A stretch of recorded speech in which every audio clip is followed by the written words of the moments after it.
Hello viewers, আসসালামু আলাইকুম। Knowledge ডেভেলপারের পক্ষ থেকে আবার আপনাদেরকে স্বাগতম। তো আজকে আমি যে বিষয় নিয়ে আলোচনা করব সেটা হচ্ছে ডেসিমাল থেকে হেক্সাডেসিমাল আর হেক্সাডেসিমাল থেকে ডেসিমাল। তো আমরা এর আগের লেকচারে আলোচনা করেছিলাম অক্টাল থেকে হেক্সাডেসিমাল, হেক্সাডেসিমাল থেকে octal. So viewers, please subscribe, hit the bell icon for more videos. Thank you.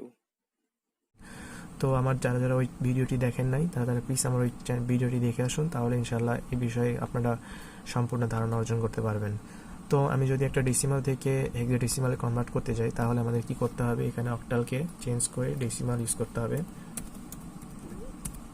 আর এর ফরম্যাট স্পেসিফায়ারটি চেঞ্জ করে দিতে হবে আমাদের ডি, তাহলে ইনশাল্লাহ হয়ে যাবে। তো এখানে আমরা কি করছি, একটা নাম্বারকে ইনিশিয়ালাইজ করছি, ঠিক আছে।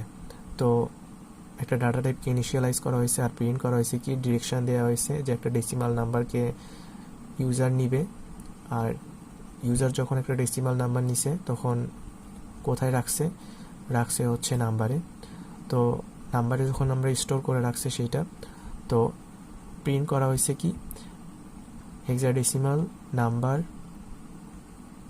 %x।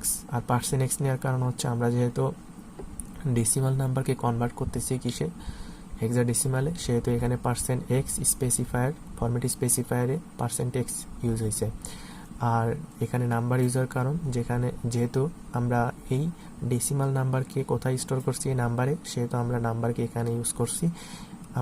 আমরা হচ্ছে প্রিন্ট করব কি, যে একটা ডেসিমাল নাম্বার থেকে কোথায় প্রিন্ট করব, হেক্সাডেসিমাল নাম্বারে।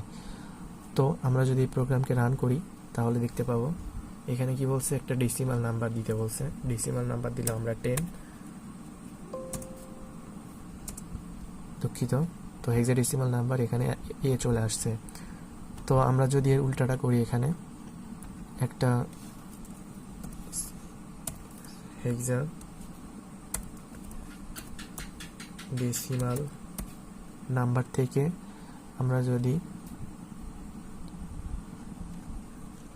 ডেসিমালে কনভার্ট করি তাহলে খুব একটা চেঞ্জ হবে না, দুঃখিত, তাহলে খুব একটা চেঞ্জ হবে না। এখানে আমরা এখানে এক্স ইউজ করব ফরম্যাট স্পেসিফায়ার, আর এখানে %d ইউজ করব। তাহলে আমরা প্রোগ্রামটি রান করে দেখি।